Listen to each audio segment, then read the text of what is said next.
A warm welcome to all of you once again on today's Awaken Talk.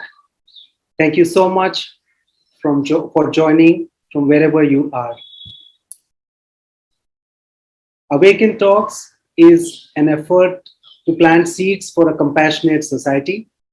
And in this effort, we get this lovely opportunity to meet with guests from diverse backgrounds and those who are working at the intersection of their inner work as well as their outer work. And we rejoice in this opportunity. Behind each such call is a team of invisible volunteers who get to co create the space with all of us who are listening in today. For today's call, we have Dakshayani and Mandar joining us from Auroville, originally Punekars, and this call is titled The Jugalbandi or the Duet with Life. Thank you so much, Dakshayani and Mandar, for joining us. And this call will be moderated by our friends Shalini and Devin, who are joining in from Auroville too.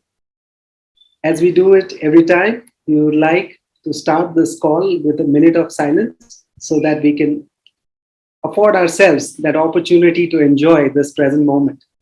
So I invite all of us to join in this minute of silence. Welcome back, all of you. Again, a warm welcome from the Awaken Talks team to today's Awaken Talk titled A Jugalbandi or Duet with Life with our guests Dakshayani and Mandar Karanjkar. And just to give you an idea of the format for today's call, Shalini and Devin will soon take over and interview Dakshayani and Mandar for today's call. Around the top of the hour, we have the ability to take in audience questions, either through the chat window on this live stream page, or the audience who are logging in today could email their questions to us at ask@servicespace.org, ask@servicespace.org, which will be received by us at the back end and channeled to Dakshayani and Mandar, to Shalini and Devin. So please feel free to ask your questions anytime during the call so that Dakshayani and Mandar have the opportunity to respond to your queries around after an hour of this call starting. So thank you again for joining, and thank you so much, Shalini and Devin, to have agreed to moderate this call. A brief introduction of both Shalini and Devin is due. Co-volunteers with us at Service Space. Both of them are, I would say, sadhaks at heart, and Devin started as a financial services expert and was working briefly with the securities management. And then the question of his own security and the courage to face the insecurity that life eternally is brought him to a 10-day meditation retreat, which changed the course of his life. And then looking for a fertile ground to kind of ground his practices, Devin and Shalini have moved to Auroville with their daughter Simran for the last 3 to 4 years and have been working actively with children. And that's where I feel there are so many resonances with the kind of work Dakshayani and Mandar do, with children. And also, I guess, Devin's search for marrying the right livelihood, which is, earning money for a living, has led him to this spot. And Dakshayani and Mandar, in a way, have experimented to marry what is the labor of love as well as their own interest, deep interest in Indian classical music. So thank you, Devin. And Shalini, a product of one of the most prestigious engineering schools, BITS Pilani, met Devin in Goa as they were working in a communication kind of a centric NGO. And Shalini is a gifted photographer as well as, an artist, I would say, in many ways. And Shalini also has this deep interest in children, and as a parent to Simran, as well as a teacher to various kids at Auroville, she is spreading her gifts. Thank you, Shalini, to have agreed to moderate this call. Thank you, both of you. And over to you, Shalini and Devin. Thank you so much. Thank you. Thank you, Rahul. Thank you, Rahul, for all the warm words. Namaste, everyone. Thank you for joining us from wherever you are. And today we have the privilege of getting to know Mandar and Dakshayani and their Jugalbandi with life. So a little bit about them before we dive into the call. Both Mandar and Dakshayani have had music has been an integral part of their life since childhood. And after working in the corporate world for a few years, they decided to dedicate their life to, in pursuit of music, and how can they bring Indian classical music to the masses and make it available for children in schools across the country. And they've been working with children from different schools in Pune, which are municipal schools, and visually impaired children. And it's been a journey for them through the foundation that they set up. And when Mandar is not busy taking Naad yoga sessions, or when he's not busy writing a blog or publishing a book, you can see him petting dogs. And when Dakshayani is not busy with the school children and offering her gift of music and sharing her presence with them so beautifully, she loves to cook, and she loves gardening, and and she likes cycling around, I think. So thank you for joining us today, and it's an absolute honor to share this space with you both today. And so I would like to invite you to share a song to begin with. Thank you.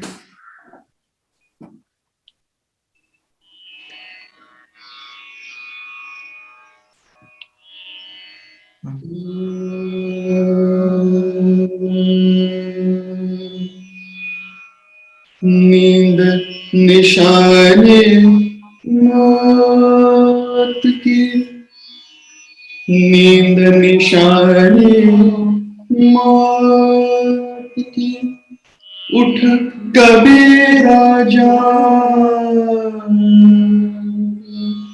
नींद निशाने मौत की, उठ कबीरा जाग, और रसायन छांट के नाम रसायन ला,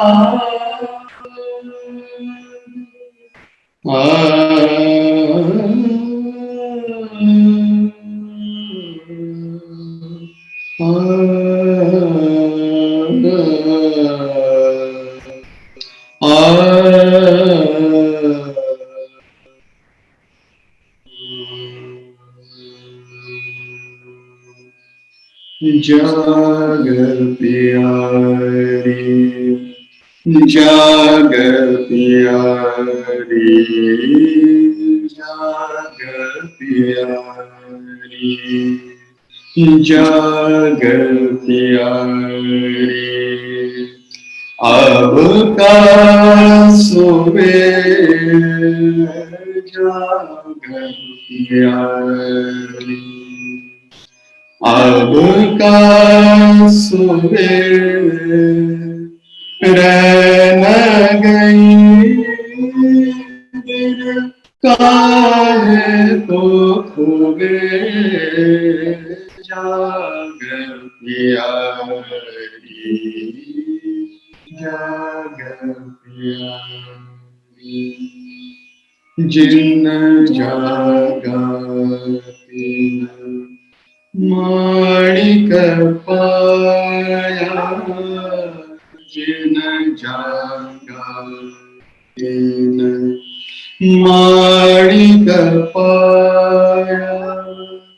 तैवारी सब सोर गवाया जाग प्यारी जाग प्यारी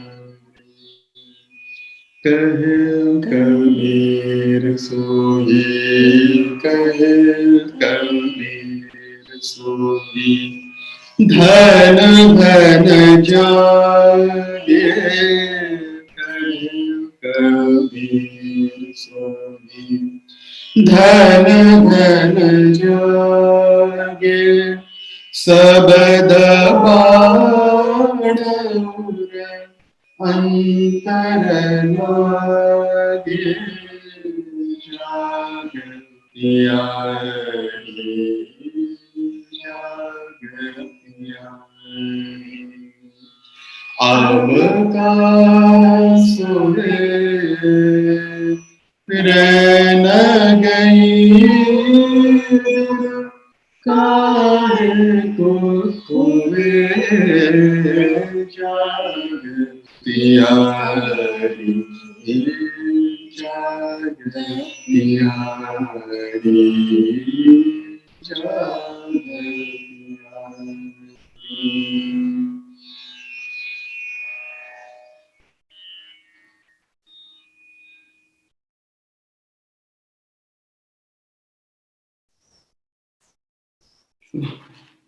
Hello everyone, and very happy to have sung this beautiful bhajan by Kabir for all of you, where he says, Jaag Pyaari abka sove, rain gayi din kahe ko khove. So he's saying the sleep is everywhere, like even though we are awake, we are actually under sleep, under spell of so many things.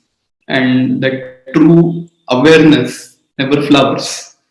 So he's saying, you have the night is gone, rain gayi, din kahe ko khove. So your half life is already gone. Why are you wasting the remaining half? The moment you realize this, just wake up. So it's the gist of this beautiful Nirguni Bhajan by Sant Kabir.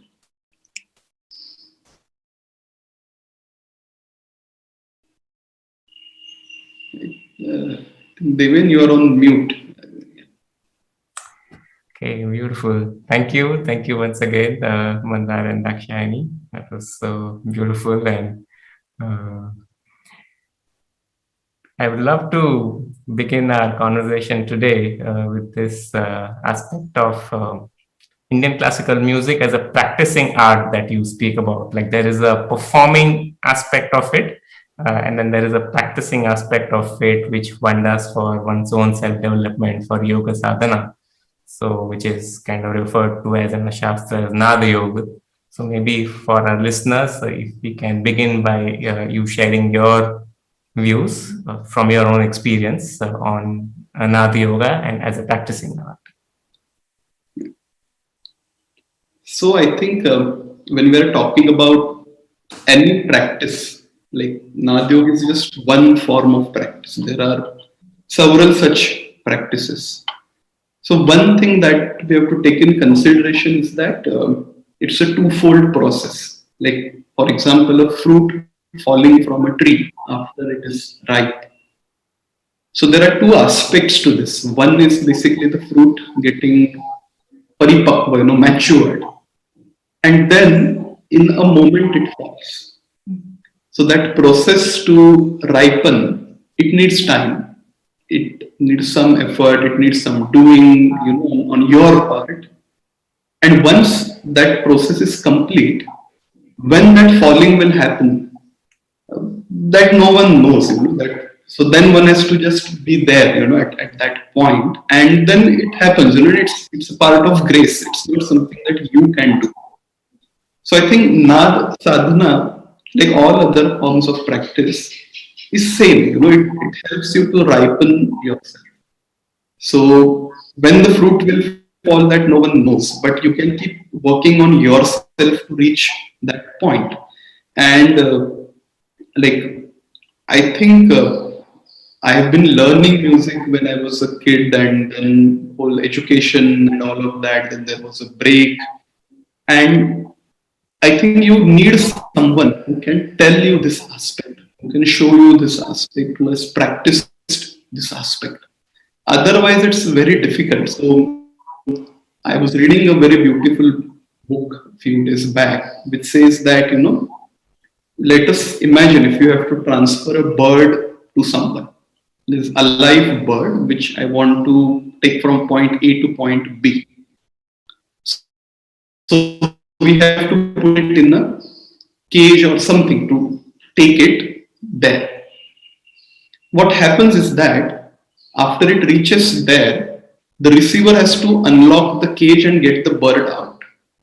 What happens most of the time, we get attracted to the cage itself, how beautiful the cage is, what is the engineering of the cage, what material it is made up from, look at the geometry and proportions and all of that.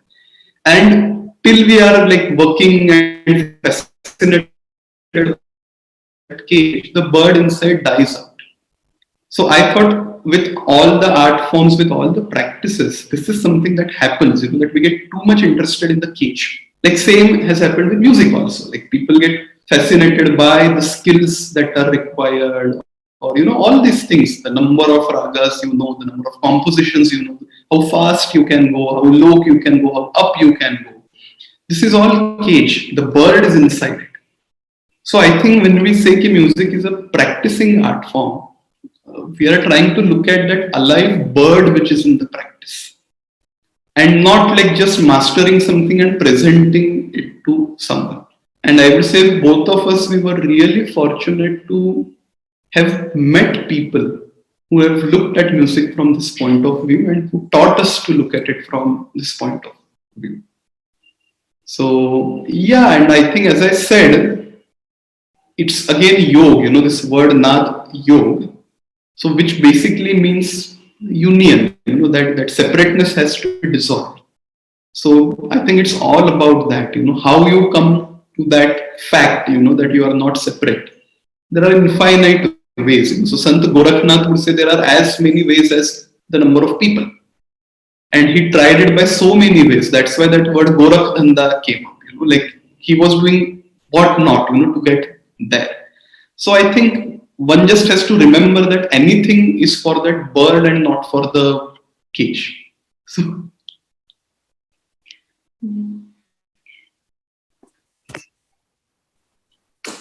beautiful.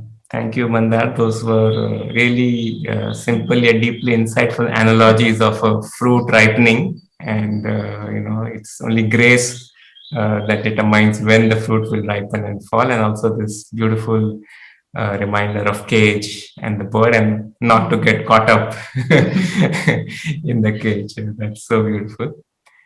And Dakshayani, you've also been a trained kirtankar, which again is another form. The intent is again same, the ripening of the fruit or the freeing of the bird. So from your experience of practicing this whole art of being a kirtankar, could you share some thoughts on this? So I think as Mandar has said mostly what's the point of it in a way.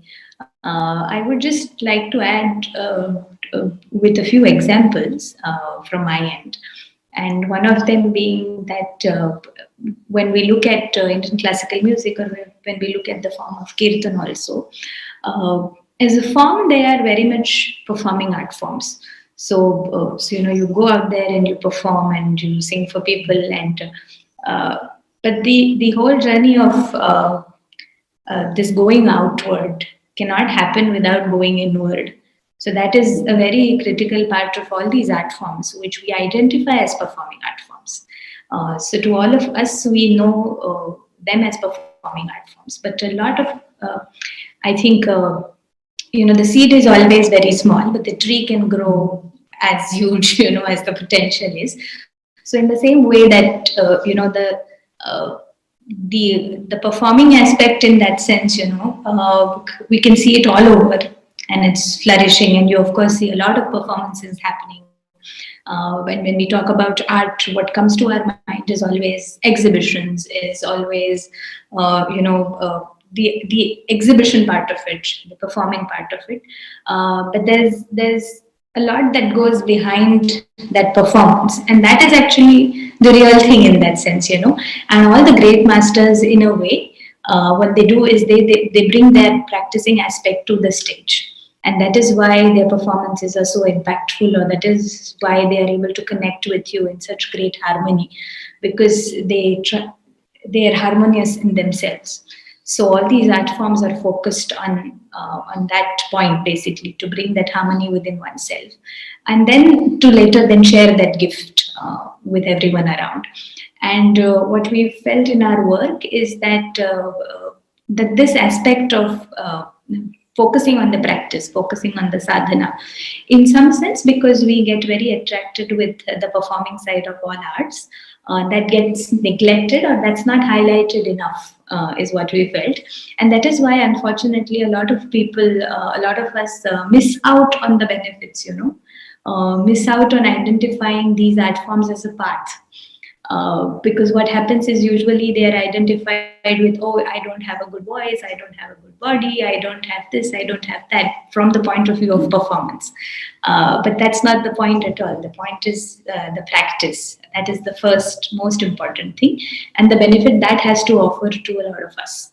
And that those benefits come to everyone. It's as long as you are practicing it. So that is. I mean, that would be sharing from my side.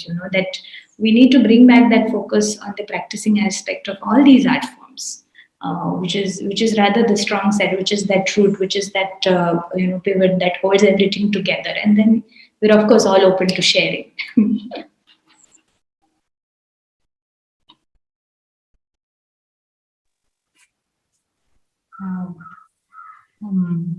Mandar, you just mentioned that you need someone to hold you through this journey, for this union to happen. And, I was just reading through your book, Moments with the Master, and on the back cover, there's this quote that says, when the disciple is ready, the master appears. And so I'm just curious to know the different masters that have appeared in your life, and what has been your key learnings and insights that emerge from being with them physically or in a different plane. So it'd be wonderful to hear from both of you on the teachers or the masters or the gurus in your journey so far.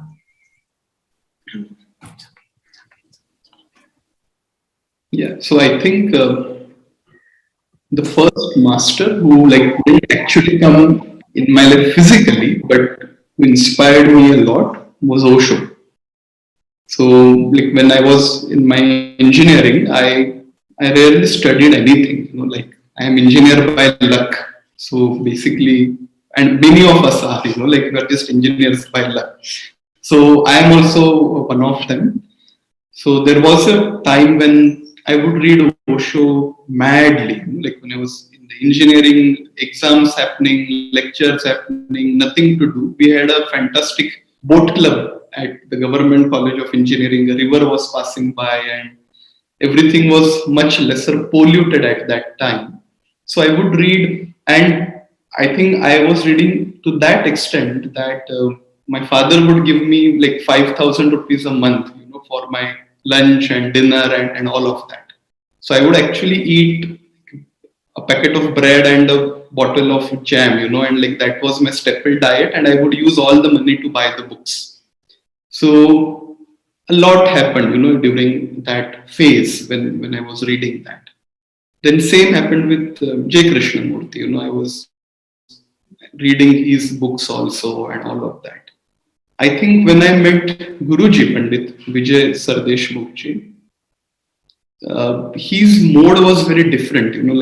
He didn't preach anything. He didn't have anything to say as such. He do this. He looked a very common man.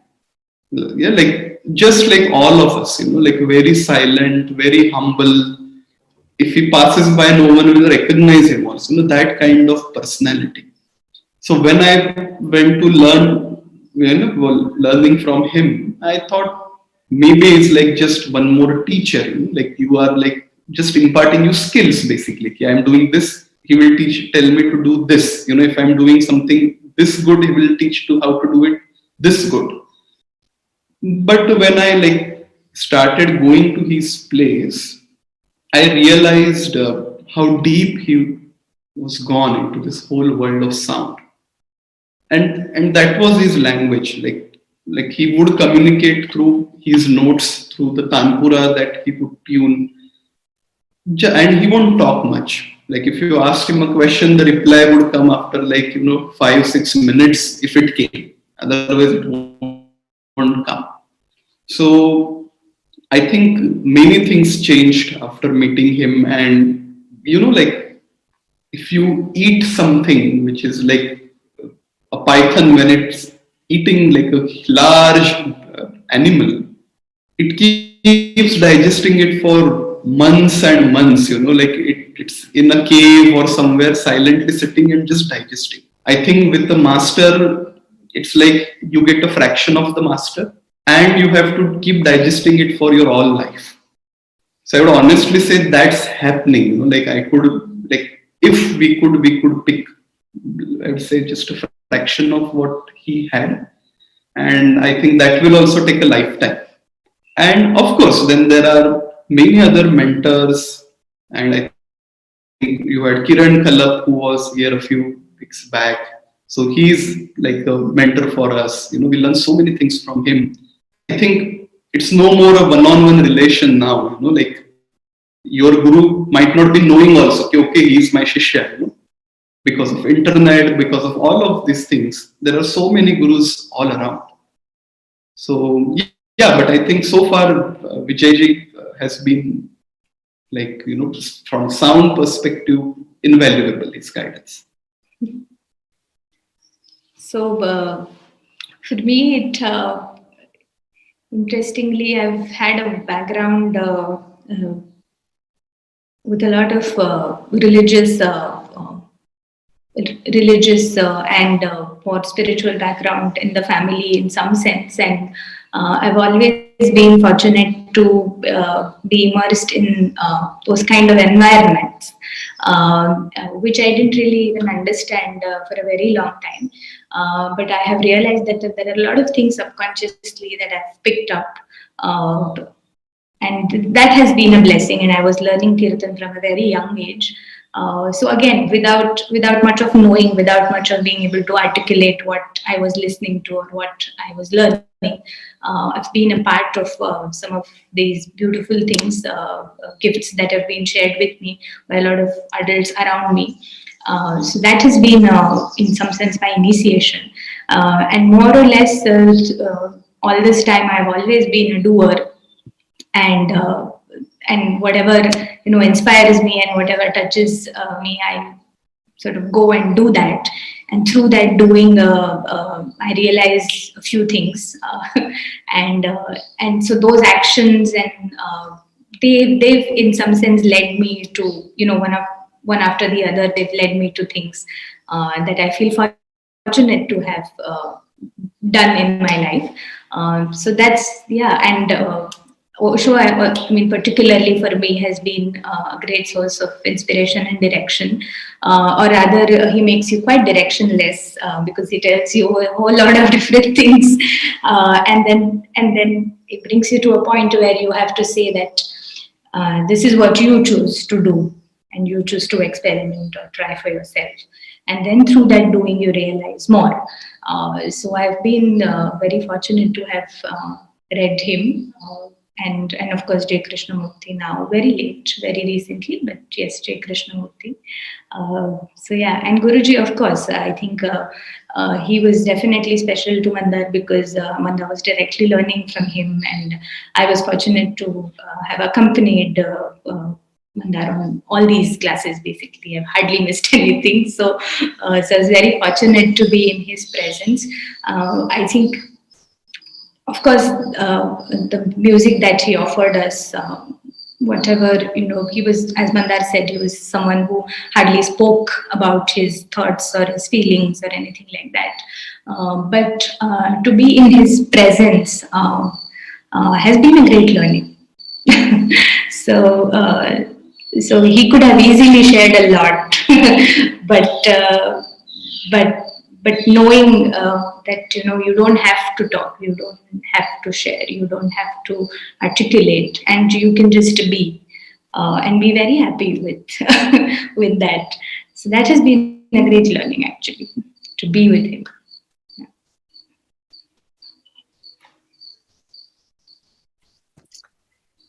And I believe towards the end of his physical life, you decided to also went and stay with him and take care of him, as he was going through certain illness. So during that moment, when you were actually staying with him and almost 24/7 with him, could you share some of insights or remembrances from that time? Sure. So, see, he, for the last 10, 12 years of his life, he was not teaching much. Like, I think 2010, 11 onwards, he was not like teaching anyone as such, like he was just, I think, engrossed in his own work, and like that. So when we first started learning from him, we were introduced to him by someone, a very close friend, and very close acquaintance of him. So he said yes, but he was not like very very willing, at that point. So he just didn't want to hurt this person maybe who had introduced us. So he would be like, okay, come once in a while, and if you call him, no, don't come today. I have to go here, I have to go there. And we would really feel like, does he really want to teach? Are we forcing us on him? What's the story? And then eventually what happened, we don't know, but this whole relationship came to the stage where he would call us, like with the hemoglobin level of 5 and fever and all of that, and he would be like, come, I want to teach. And since he had very low immunity, he was actually supposed to not meet anyone. But he didn't care even about that. He would be like, no, I want to teach, you have to come, I will teach you. And many things, that we got to learn from him. So one particular thing was, we had requested him to do a small musical presentation in a temple in Pune, which was like a very informal kind of, like 10-15 minutes of a presentation. And he very happily said, okay, I will come and all of that. And while we were walking one day, we would take him for a morning walk every day. He said, can you tell me the date again? So I just told him, okay, it's the date. What happened? I was scared, like if he has any other commitments or if he changed his mind. So he said, no, nothing. I just wanted to check with you. So all that thing happened, whatever that presentation was, happened very well. And later, while talking to him, we got to know that he had been offered 3 concerts by the government of Gujarat. And one of them was happening on this day. And he was like, I don't want to do because I have already committed, one of the dates to someone. So see, in this world where musicians are so insecure about getting more performances, being in front, he was like, it was as simple as this, okay, I have confirmed earlier to him. So that's it. Now, even if, like like president asks me to come and perform, I will have to humbly regret, because I have already committed myself to something else. So I think all these things from his behavior and even from his music, there were so many things to learn about, like whatever we could not do in like 1 hour of singing, like it was disaster, like he could create magic with just 1 breath. And I'm not like exaggerating because, he is my Guruji and I have to praise him. Nothing like that, it's pure fact, that with 1 phrase, he could make you cry, he could, make you lose yourself. And I think whatever is available online of his music, there are quite a few videos on YouTube. I would say it's not even 10% of what he actually was, because he didn't like much to perform. So whenever he was in performance zone, he was already in a compromised state. So I think what we experienced sitting when he was in his comfort and he was in his mind state, that has been priceless. That kind of music you cannot listen anywhere. So Yeah, and I would definitely like to say that, it's just been grace that we've had the opportunity to be with him. I think a lot of the people, around us and friends also keep saying that, oh, it was so nice of you that you could take care of him or be with him when he needed, some help. And I keep saying and I keep feeling that it was our, good fortune and grace to have had this opportunity to be with him in those moments, because some of the things that he's shared with us, just that, and as I said, just his being, it's all priceless. One cannot put that in words.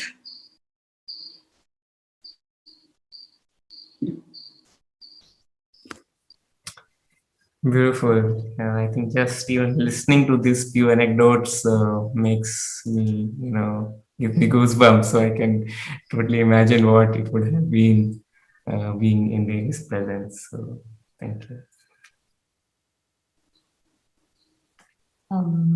Mandar, you mentioned that even if you had taken a fraction of him, his being in you, it would take a lifetime.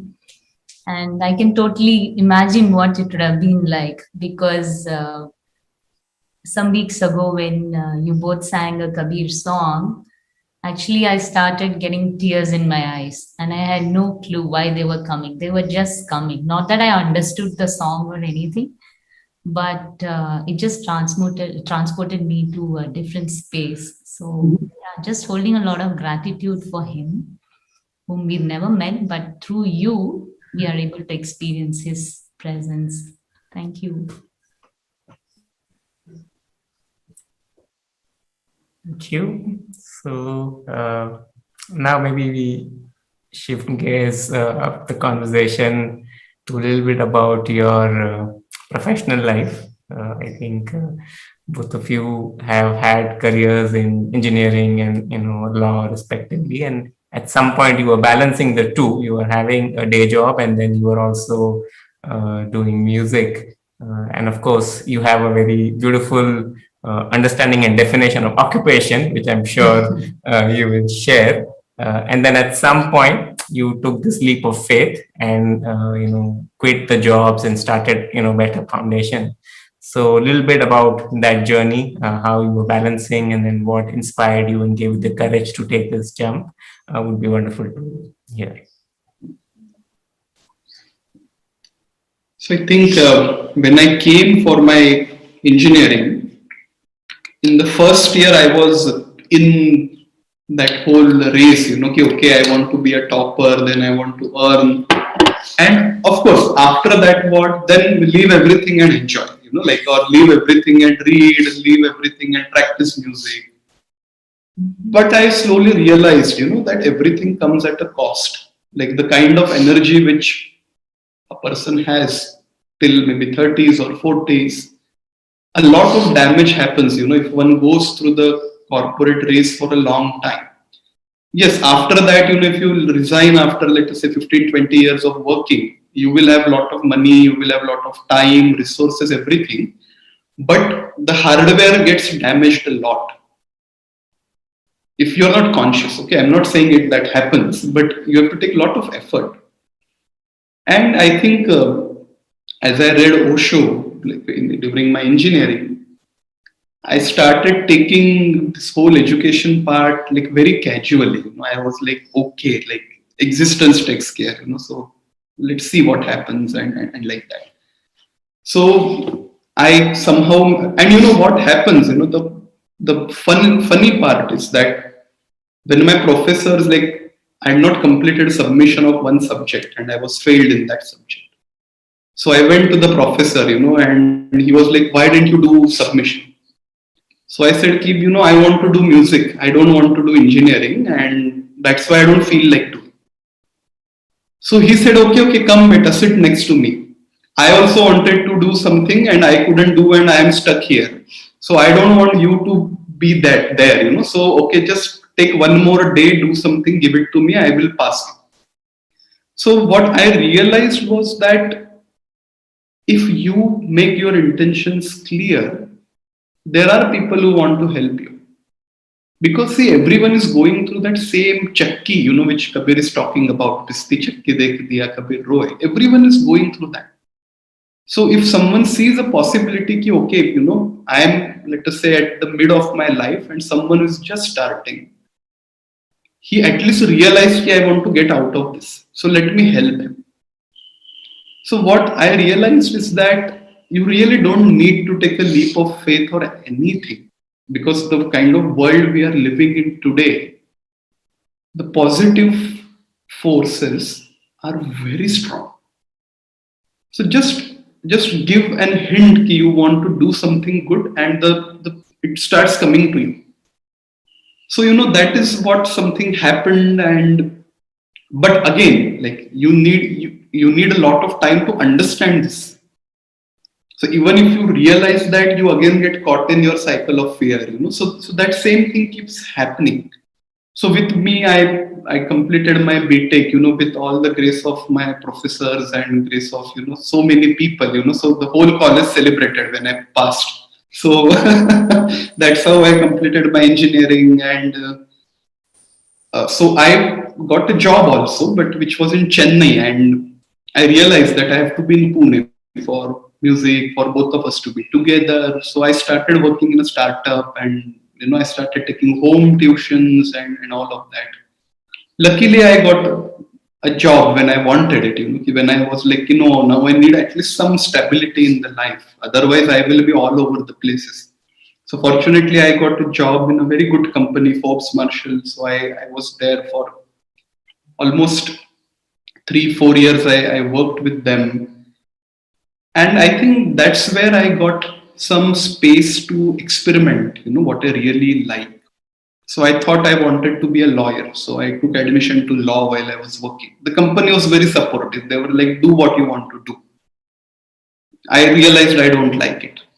So I had this love for music. So I said, let me test that out also. It could also be like a illusionary love as I had for law. So I started learning music again, and I realized I really like it. So I requested my boss saying, please allow me to work 3 days a week. And she was very happy. She said, why not, So that I did for 1 year. And then after that, I was like, okay, like if I don't start doing what I really want to, this will keep on happening for, years and years. Okay, this is that. Then giving excuses, okay, I couldn't do this because I was doing this. So I thought now so much of support is there. It's my responsibility to take a step. And I think that was the point when I decided to quit the job. But there were many friends who had their own small enterprises. They said, okay, give us 1 hour a week and do something for us. Give us 2 hours a week and do something for us. So that's how I started consulting a little bit. And slowly, I could manage these two things in such a way that I have enough of work for a decent life, and I have enough of space also available to really explore what I want to do. For me, I've come to my education choice, or I've come to my occupation choice all out of elimination, actually. So I never wanted to really pursue engineering or medical, that I was sure of. So then what? And I didn't want to do a BA, or so then what? That's how I landed up with law. And I did enjoy my college years, and I did like studying it. But I was very sure after the first 2 or 3 years of my law degree. I did a degree after 12th, and I realized that this is not something that I can do for a lifetime. It doesn't inspire me enough. It's not engaging enough also. And there are a lot of things in the profession that I will not be able to do. So I was very sure that that is not what I want to do. And then I thought, I've always felt that I would be a good teacher. I'll be able to teach. I'll be able to talk to children. So that's definitely what I felt. And of course, I was also in need of a job when I was just about 18. So I decided that okay, we could look out for a job, in education, and that's how I landed up with my first job at Akanksha Foundation, and it was just. Purely miracle, because that was probably the first thing that we searched on the and we contacted, and I gave the interview, did a demo, and then like within 5 days I had the job. So it's just really a miracle, and I've enjoyed all my. I think I worked for about 4.5 years at Akanksha, and I enjoyed all those years. I had great learning experiences there because that was my first job, and I was juggling between my law and work. So I was doing both simultaneously. I had a morning college and then an afternoon and evening job. In that period, I learned a great deal. Actually, there were a lot of things that I didn't know of, and that experience with Akanksha made me feel that okay, this is something that I like, I understand, and I enjoy, and I would like to engage more with it. And that is what brought me to my the Masters in Education at Tata Institute of Social Sciences. So that was again a lovely period. And again, I mean, I've always done my education and I've worked together. So never from the time, I think from about 18, when I was 18 years old, I've always worked. So that was really good because I always understood how things work, and then what's the academic or what's the other background to it, what's the philosophical background to it. So I was able to test that or question that, so that's what brought me to education. And it was actually through, I remember both of us, I mean, were 25 years old and having a conversation around, the reach of Indian classical music, which we both loved and enjoyed. In fact, I was introduced to Indian classical music when I met Mandar. So I didn't have a background in classical music. I've been a kirtankar, and for that, whatever music is required, I've learned that. But I was never introduced to Indian classical music before, as of course as Mandar did, and we realized that. Where is this music? We get to hear a lot of it, but the schools that I was working in, I felt that these schools had nothing to do with Indian classical music. So that is what brought the idea of Better to us, and we felt that there's a great need, to take this music to children, and so that's how it all started. So we were doing our day jobs, and I was, of course, working either at Akanksha or after that, actually, I shifted as a CSR manager with a company. And when we were doing that, both of us would go on weekends and volunteer at a Teach for India center, and we teach music. And that's what made us feel that, okay, it's not, though the students do not have a background, they still be able to enjoy, because we also had our own questions, whether we were again imposing ourselves, and our ideas and thoughts on children.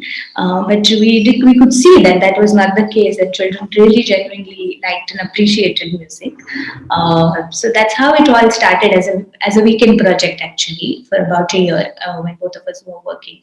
And for us, it has always also been, as Devin mentioned, that the definition of occupation, we were talking about it when we were discussing about the interview, that for us it has always been the occupation of the mind, occupation of what we want to do, and what it's not so much about actually how much even physically you actually do, but it's more about, are you engrossed in it, are you in it?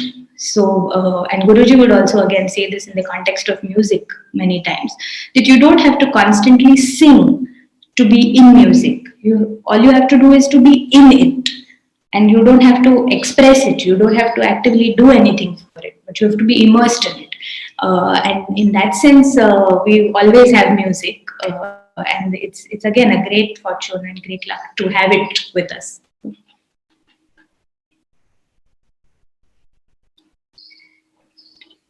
Wow. It's amazing to hear your stories on how Baitak Foundation came about, and so it'll be wonderful to hear how working with children has been for you, and especially given that the children have been from municipal schools where access to good music and classical music has never been there before, and also would like to hear more about your learnings and insights from observing these children. I'm sure when you introduce music to them, something must be shifting in them, and they must be developing some skills, a different way of being, maybe after listening to classical music, and how can that shape a child's growth? So, any insights or your observations would really help. Thank you. See, if we look at this whole thing from a scientific perspective, that what music does to our brain, our body, and mind, everything. I think we are at very infancy of the research. So the research is of course there, which says music helps brain development, or like many things like mathematical aptitude and spatial understandings, and so many things are like positive impacts of music. But we feel it's just tip of the iceberg, because if we look at our bodies, for instance, we say it's matter. But if we take this matter down, there are molecules. If we take the molecules to their level, there are atoms. And in between all of them, there is a lot of space. Like if we look at an atom, I think there is like 99.99% vacuum in it, like space in it, and only 0.01% of matter in it. Even in that matter, there is almost same amount of space and matter. And whatever is actually matter, if you go there, that is also vibration, like vibrating trillion times a seconds. So if we look at this whole perspective, I think we don't even know what music does to us. We just trying to understand from a very limited perspective. So when we go to schools, with music, I think what happens is that the kind of music kids are exposed to, it's very different. It's very loud, especially in the communities. The music comes only, during Ganpati or Navratra, or, the festivals of local deities, and it's all loud music. Just to add to that, unfortunately, especially in cities, the communities in cities, the very traditional and local music is also disappearing. So it is not as if they are exposed to their traditional music, but it's more DJs. It's that shift has happened very quickly, and that is the music that children are exposed to. So in fact, like before we started Baitak, we like randomly were talking to students in a school, which was like in heart of Pune city, probably like 2 kilometers away from where Savai Gandhar festival happens, like world famous festival. And we asked kids, that who are the classical musicians you have heard of. So, hands slowly went up, and we were very happy, okay, kids have heard somewhat, So we asked the first child, okay, tell me, Honey Singh. Second child, Honey Singh. So there was like one girl at the back of room, she said Lata Mangeshkar. This is one girl, and that is also like not classical in that sense. So I think, but when we started working, like initially we had these issues, that our teachers had to resign because there were discipline issues. Kids didn't let them teach only. But when we like studied this whole thing, we realized that it's our fault, like because they have not experienced the magic of art form. Then why will they learn the theory of art form? So I think we thought first it's our responsibility to let them experience the magic of art form. And we actually turned our whole model upside down. So we started with doing concerts in the schools. And we didn't even talk about teaching. Like someone with a sitar and tabla would play for 1 hour and come back. Then slowly, kids started asking, how can you sit straight for such a long time? Or, this santur is so heavy, so how can you have it in your lap for such a long time? Or to a dancer, how can you stand in this posture for such a long time?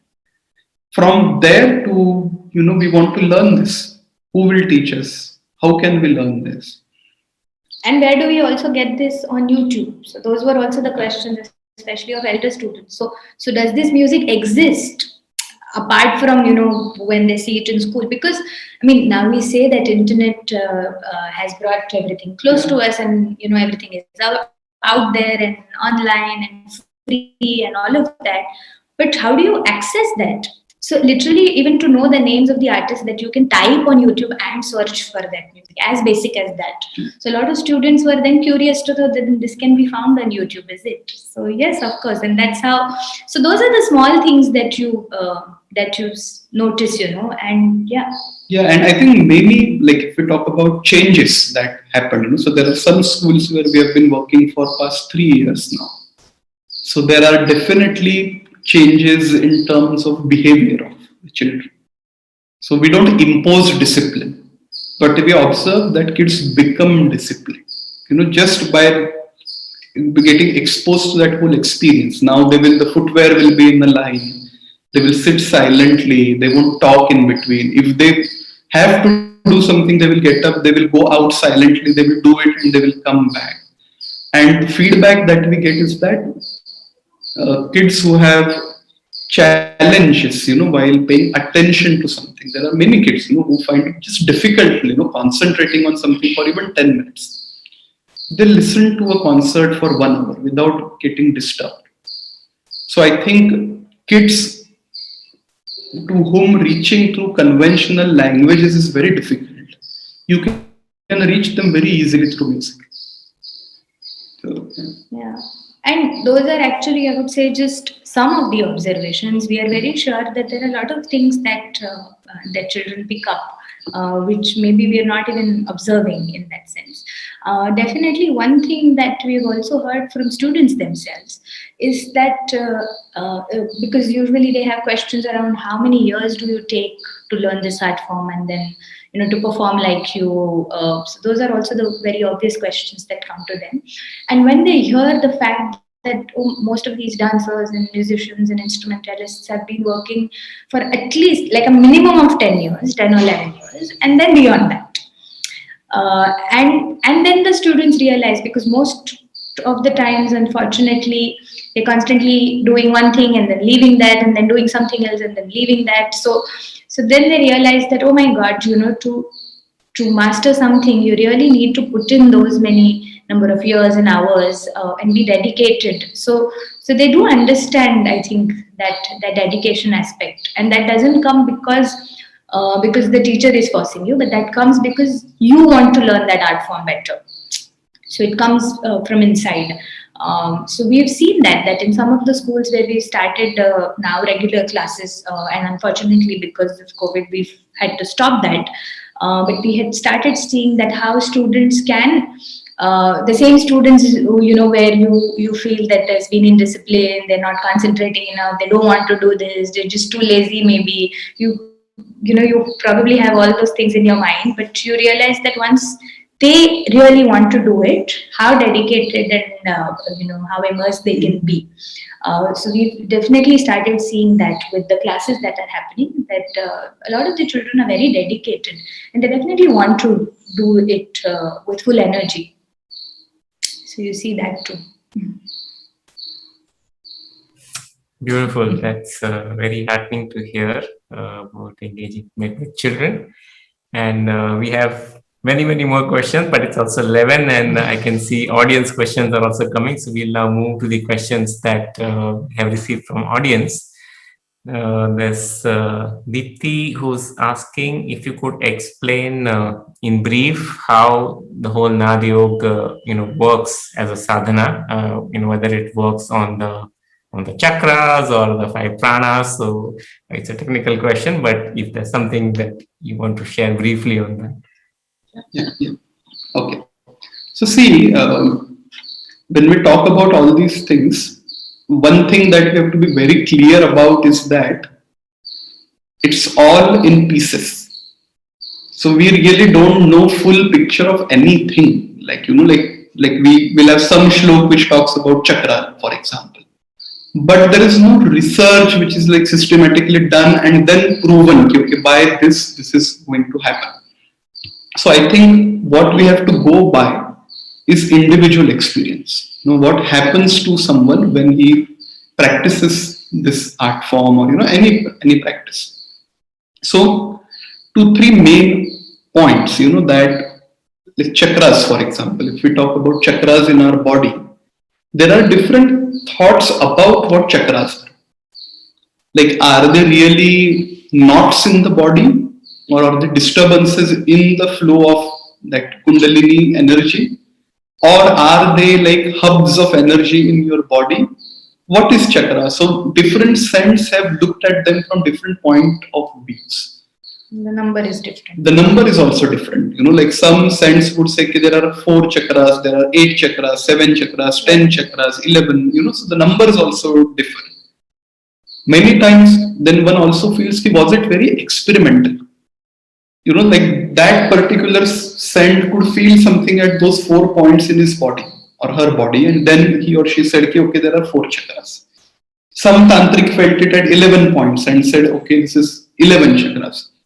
So I think that's why when we are going in this practice, we should not go with any connotation or any like predefined, thoughts in our head, because then we will create that. If it is there in our mind, we will recreate it.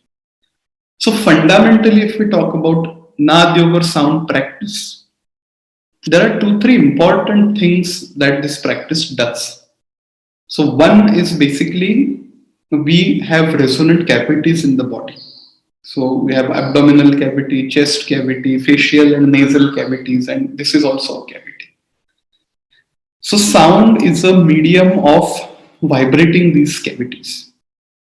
So sound is actually a medium of energizing and resonating these cavities. So that is one aspect. And all surrounding these cavities are different glands. You have a gland here, you have glands here, and across your body. So this sound, this resonance is impacting those glands also. It's also creating a harmony in their function. It's also so whenever we are singing, we are basically exploring the harmony of sound. There is a lot of mathematics in music. So all like sa re ga ma pa da ni sa. So these notes, they are not arbitrary. They are not like just there. There is a harmony. And when we are exploring that harmony, we go in it. We are also in that harmony. So one is that aspect, that where you are creating a harmony in between your internal organs, your body cavities, everything. Second aspect is, I often say that music is listening to your breath. If my breath is disturbed, my sound will be disturbed. If my breath is steady, my sound will also be steady. So music allows you to listen to your breath, or we can also use the word prana. How is that whole movement happening? So like they do, to our LPG gas, they will add a chemical with strong pungent odor, so that if there is a leakage, you can make out the gas is leaking.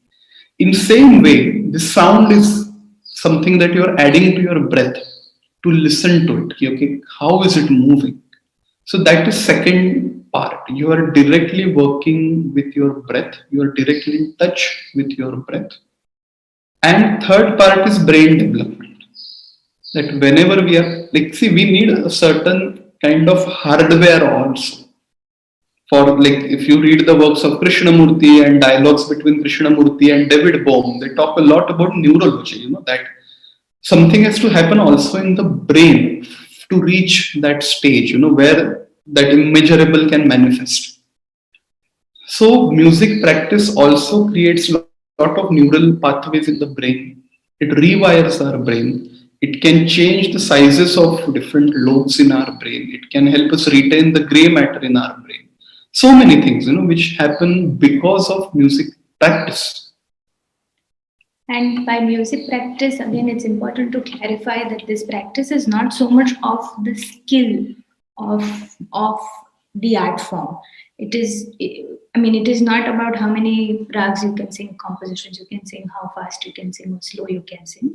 It is more just about being in tune, and that is actually a work of lifetime. It's not to get your sa right, to be able to tune your tanpura correctly, to be in such harmony with that you're listening, and then recreating that with your voice. That is a lot of work. And of course, at the other end of it, if you see, it's very swabhavik, it's very easy also. So the more mind you put to it, the more force you put to it, and you try to do it, it will go out of your hand. So that's equally true.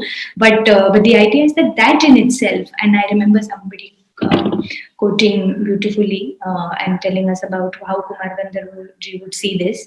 He would say that to sing, to create music, 2 notes are enough.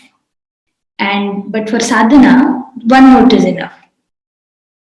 So like a great musician saying that, so it's really indicative of something. This is not just to sound humble and sound good or anything like that. It actually means, it's a fact that 1 note is enough to harmonize ourselves, and that's a big job right there.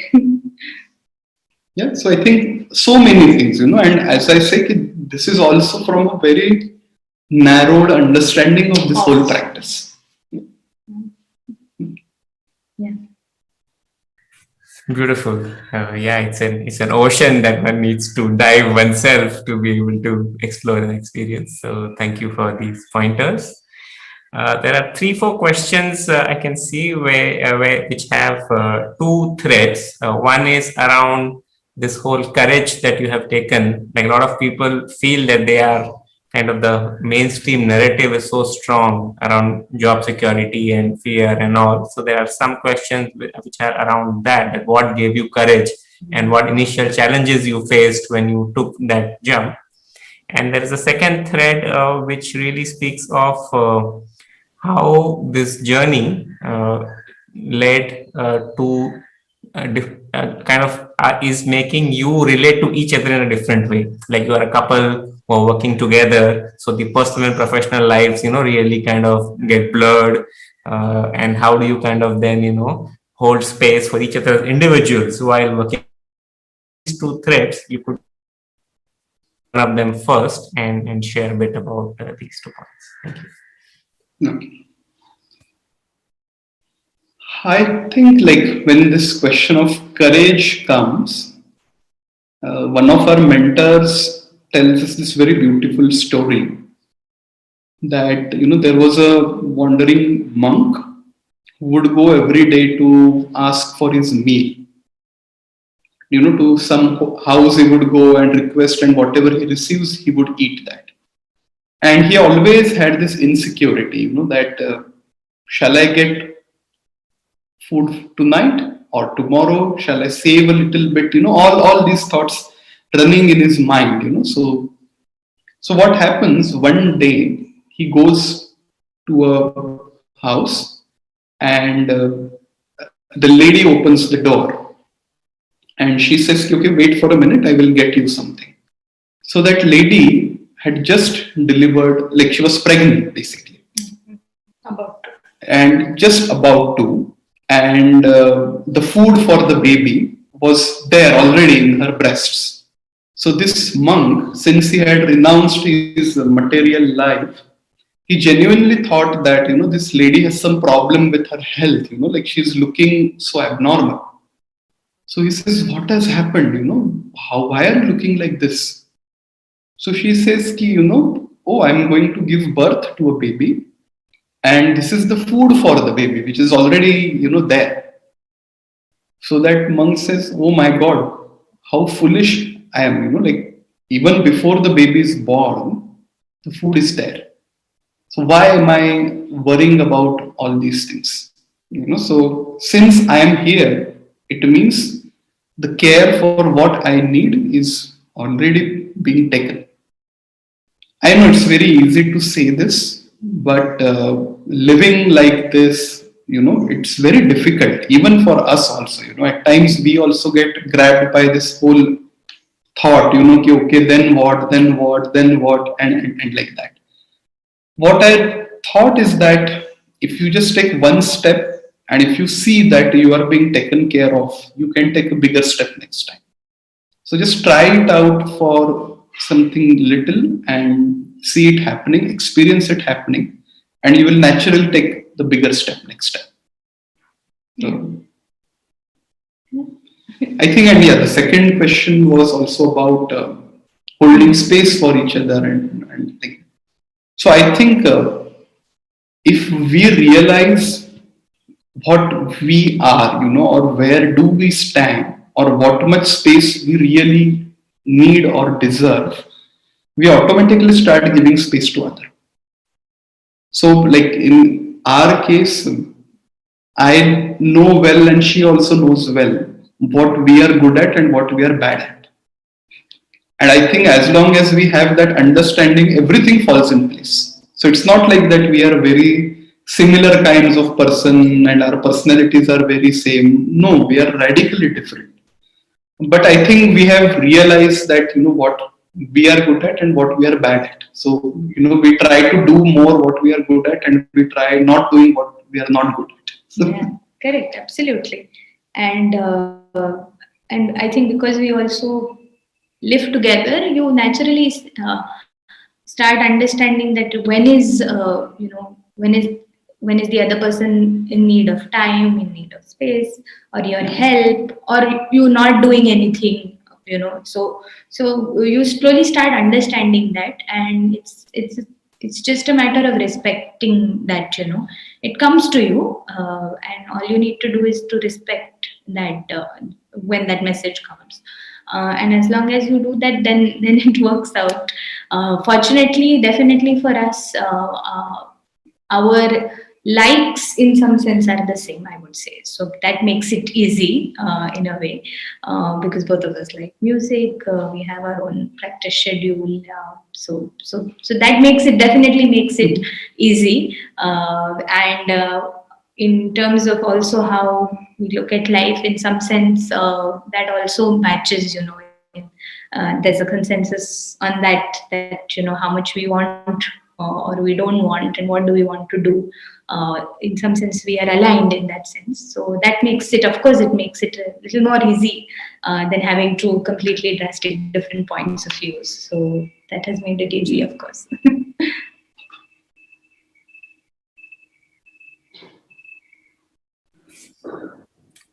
Beautiful, beautiful. Thank you once again. And the next set of question is on. There's one question which is asking about what are your plans to working with other musicians around the country to take this work in a larger scale. And I think maybe here it may be also good for you to share about the other part of Better Foundation, which is already working with young artists. So you could share a bit about what you are already doing, and then what are you open to in terms of more working with other people. So a couple of projects that we've already been working on. So I'll start off with that and talk about how we engage with a lot of artists, and then talk about the next plans. But the first thing is that when we are doing concerts in schools, or when we are asking, basically teaching different art forms at schools, it's actually a lot of young artists doing this work. It's of course not both of us doing it. So in fact, last year itself, there were about 100 artists, at least, with whom Better was engaged. So the idea is to, of course, work with younger artists to take these various art forms to school, particularly, so all our programs are also designed in such a fashion where artists are also seen as beneficiaries. When the artists themselves go and share their art form, or they offer their gift and they teach children, they're also learning a lot in that process, and that is why we also prefer working with younger artists. So that happens, and of course, then artists get some regular steady income also. So that's another aspect of it. But yes, in all our programs, actually, we are working with younger artists. How we usually do that is, unfortunately, again, the case right now is a little different, and mostly events are not happening. But what happens is definitely, Mandar, we have two other people working with us. We do attend a lot of concerts in the city and around, wherever possible. So that is one thing that we definitely do to reach out to more younger artists. We of course have a lot of artists writing to us emails, and that's how we start conversing with them. So that is how we engage with younger artists. That is one of our programs, but there are a lot of other most important things is working with companies, or working with, like, for example, how we've come at Auroville, so to engage with adults basically, and conduct various workshops and intensives, or immersive sessions, which basically bring out this aspect of practicing art form, and how all of us basically can better appreciate these art forms or learn for them for our own benefit. So we hold music appreciation sessions, Naad workshops. So that's another thing that we do. We also curate a lot of music. We've been fortunate to receive and hold a copy of a beautiful archive that has music of great artists. And what we do is, through online exhibitions, we share that music with public, because that's how, only if it's well curated can it reach the right audience. So our idea is to create exhibitions and playlists and put them on the website, and to reach greater audience. And this curation is not only done by Mandar or me. Again, here is where we involve younger artists. So if you're a younger artist and you want to curate a playlist that you listen to, and so that can be done, so that goes on our website. And plus, we also digitize a lot of material. We have a few people who are working on that aspect also. So there's a lot of archival material that gets digitized and processed a little bit, so that it's there for posterity and for all of us to consume in various modern formats that exist. So we do that work too. And we've previously also worked on a couple of books, and we're also in process of working on few books. So of course those announcements will come, but yes, so books is one definite a thing that we work on, where the idea is to share stories of all these artists and people, and to share their life stories with us, so that in itself is inspiring enough, So and see what, like, we would love to do now, like, as schools will open up after whole COVID situation.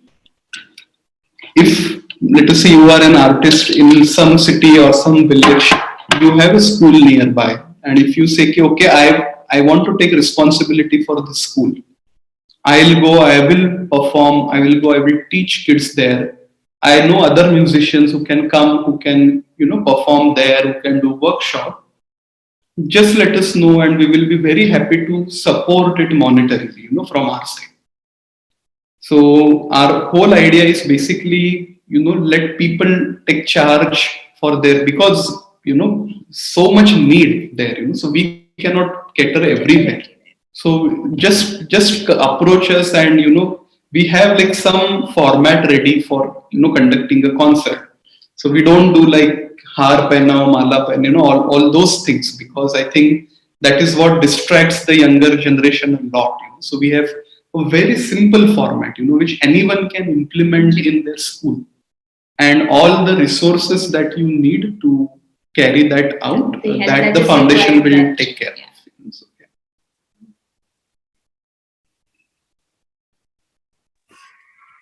Beautiful.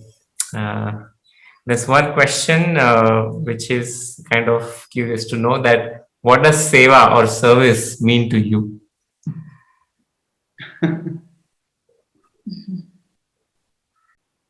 I think it is something that has to happen very naturally. So I think if we go with that bhav of seva, ki I am doing this as seva, we are already away from seva. So, and I think most of the times, under the name of serving others, we are serving some of our interest, in that sense. So, I think what we look at seva is basically, it's just a gift, like there is no expectation out of it. And it's also, as you were saying, that it's spontaneous sharing. You are not actually thinking about it. That okay, now this is what I'm offering as service. You're actually not thinking. You're just doing it. In a way. Yeah. So, like for instance, this talk which is happening, I think for the first time someone has so nicely written the bios. Otherwise the names are not correct. So many things happen, and then you feel that okay, people are doing service, but they have this feeling I'm doing this as a service. But in this case, it's actually happening as like everybody is so lovingly doing it. So I think that's what is our idea of seva. You not because you are doing it for free, you are giving someone something. You just do it. It's not like that. So what Kabir used to say, ki Grahak Raja Ram hai. So Kabir would say that everyone who is going to wear this fabric is Ram. Correct. I think so that attitude, that mindset we need to have towards service, and I think that's what we try to do. Thank you. And we just have one last question. Apart from writing nice bios for you, how else can the service-based community support you both? So if there's anything we'd just like to hear. I think if you know fantastic musicians who need support, who are doing good work, but like they could be part of this our program, let us know. We will be very happy to incorporate them, make them part of this project. If you would like to volunteer,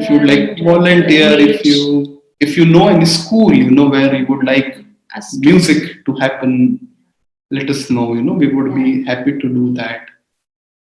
So I think and just keep continuing the good work that you guys are doing. I think that's also such a huge contribution to humanity. So yeah.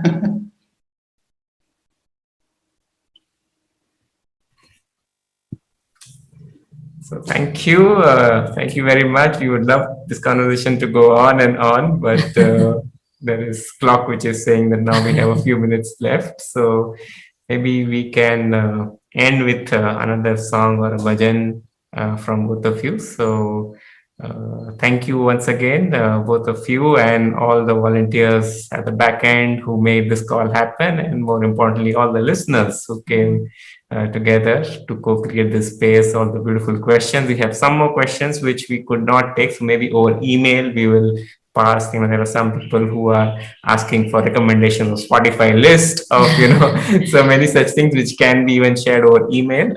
We will kind of get in touch with you. But really, really grateful for this deeply enriching conversation from the heart, covering both inner and outer, and kind of trying to, not even trying, it's kind of you're living it as one. So that comes across, that how to dissolve this boundary of inner and outer, and you kind of have them merge and play along. And of course, it's a journey. Thank you so much. Thanks to everyone at Service Space and all the volunteers and listeners who joined in today, and who especially volunteers, everyone who's doing this wonderful work. And if there are any mistakes, they're ours, and everything. So that's that. And yes, we'll definitely love to sing something. Sing again Kabir's Bhajan, which is Naiya, Mori, Chalan, So the meaning of this bhajan is that our mind, if we are getting guided by our tiny little I consciousness, nothing is going to happen. But once we let that go, then Kabir says nothing will go wrong with your life. So he says, Naiya Mori nike nike chalan lagi. Your boat will sail beautifully through this river of life. He says, Andhi megha kachu nahi vyape, chadhe sant badbhagi. You won't be afraid of the clouds and the storms. Nothing is going to happen. उथले रहत डर कछु नाही नाही गहरे को संसा उलट भी जाए तो बाल न बाका वारे अजब अचंबा. So this is analogy of a boat sailing. So he's saying if the water level is low, nothing to worry about. If the water is very deep, you are not afraid. Even if your boat turns upside down, bal na baka, your hair won't be damaged. Not a single hair would be damaged. In the last stanza, he says, Kahe Kabir jo bin sir khele. So Khevat is the one who sails the boat. So Kabir says that one who sails his boat without his head, without his limited understanding, so yaha sumati bakhane, he will be available to this wisdom. या बहु हित की अकत कथा है बिरले खेवट ही जाने. He says कि rarely someone will come on this understanding in the life, that you don't need your tiny little brain to guide you in the life. Just let it turn off and see what happens.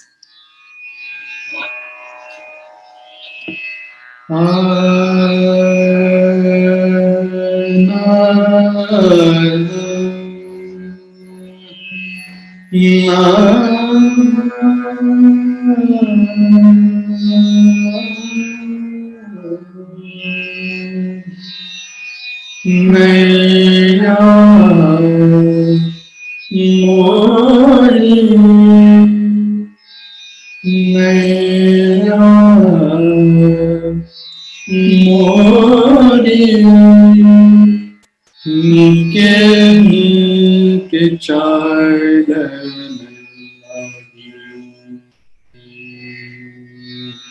nike nike chalan lagi,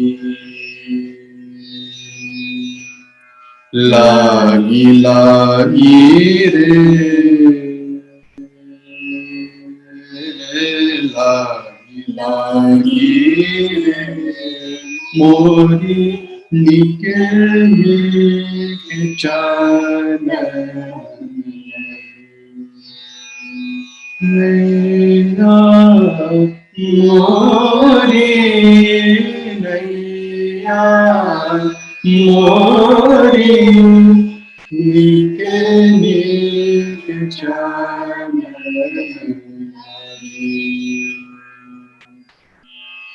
उथले रहत डर कछु नाही, डर कछु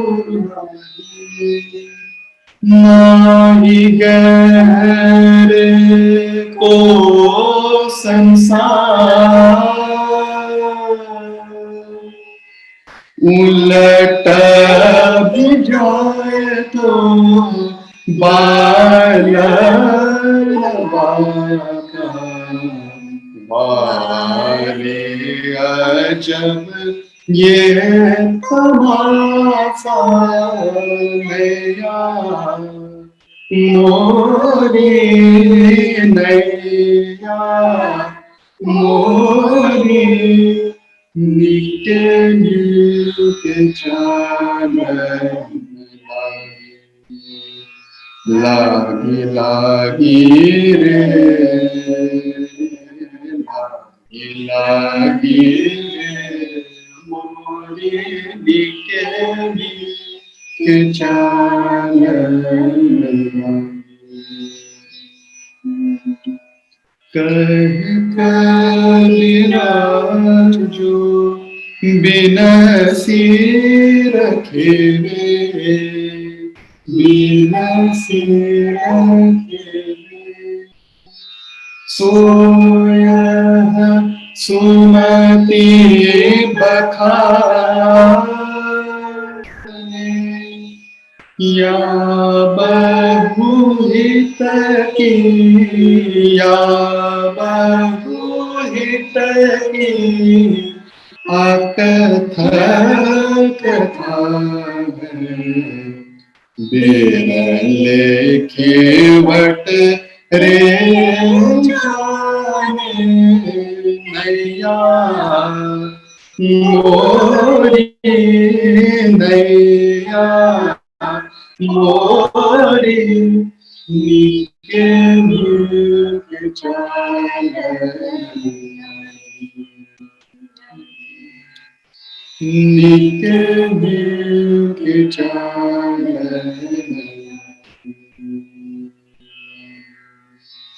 नीके नीके चाले